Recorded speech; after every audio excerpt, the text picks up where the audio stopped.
It's been a good week, a busy week for the club, but things seem to be settling down under the new coach. Yeah, I think so. I think, we're getting used to, the way that he works and the way that, we're functioning as a team. I think we look really strong in the attack, but also, a couple clean sheets are really important for us. So I like the way that the team is working at the moment. And, yeah, now it's just about finding some consistency and just keep going. A special day for you, and I know the result has gone against you, but as much has been made, you're a boyhood Wolves fan. Yes. I mean, can you believe you're manager in the Premier League here at Stamford Bridge today? No, it was a bit surreal, I have to say, coming into it. But, I'm surprising myself how calm I've been on the side. Because I obviously share the frustrations that the fans share as well. So, but yeah, it's for me personally, an amazing day. And, hopefully there's a little bit more of it to come. And after the match, I caught up with the Chelsea manager, Graham Potter. Firstly, Graham, many congratulations. Another win. Still unbeaten as Chelsea manager. Must be enjoying it so far. So far, yeah. It's exciting. It's a challenge. We've had a really strong week.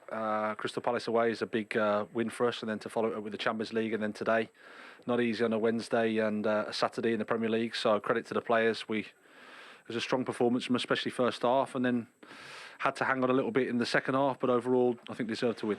You've made some significant changes in your first few games. Is part of that having to look at all the players you've got, or is it because of the busy schedule?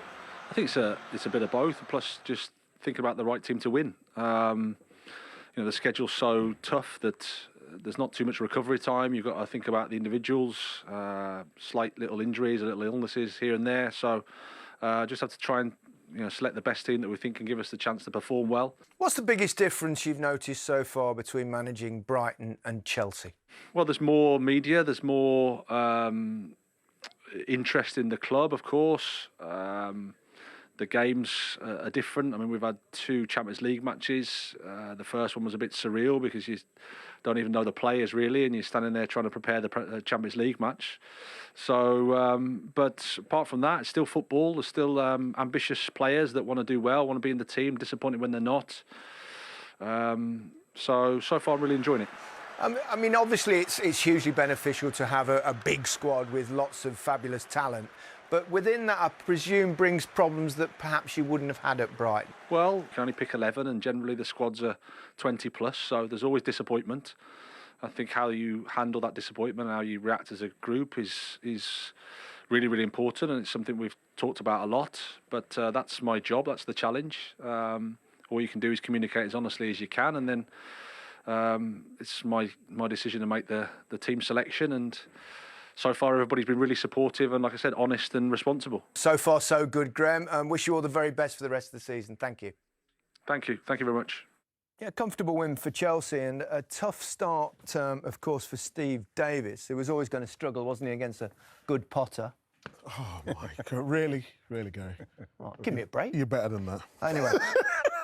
Lots of changes. They didn't let them affect them unduly. Cue Micah. No, they've got a great squad, haven't they, Chelsea? I mean, no Aubameyang, no Sterling, but the attackers really did well today. Gallagher, Mount, Pulisic and Havertz. You see the formation here, we've got it as a 4-2-3-1, but it's a hybrid formation. You've seen it at Brighton. It can chop and change, go to a 3, but Mount, his link-up today was excellent. He's not started the season particularly well, but today I thought he had a really good game. A little bit of link-up here, and probably should have done better there. Gallagher. Pulisic, who's been in and out of the team, he's been having various interviews talking about he's not been happy, but he took his chance today. Aspilicueta looks more comfortable in that right-hand side, got forward at every opportunity, and they got runners into the box.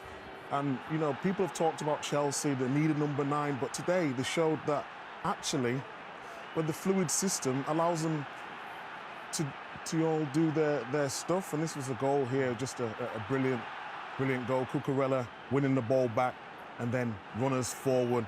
And if you just see Gallagher here, he's just breaking his neck to put in a wonderful cross at that back post, and Havertz should really be scoring here. But last but not least, this is the goal. Mount getting that little bit of pocket of space. Pulisic just on this side, making that run Wolves didn't know how to deal with him. It's going to be a nice little one-touch and then back into him there, and it's a delightful dink. And Chelsea today were absolutely excellent. They really were. Yeah. Potter seems to have got them in the right frame of mind. What's the key when you come to a club like that where you've got big players? How do you settle in? I think one of the things that you probably put it down to is that once the guys see that you're putting on them sessions, that they think, wow, this is interesting. I think the only problem he's got is going to a different level of player, and he knows that he can't pick all of them. They know that it's going to take a lot of that squad to do what they're doing, Champions League, with the Premier League and everything. And all they want to see is that he's being fair with them, good coaching stuff. You know, I think he's earned his right to be there. Sending Sweden and Swansea now, Brighton, he's earned his right to get there. I'm so pleased to see an English manager get a job like that. He just needs to get the maximum out of them.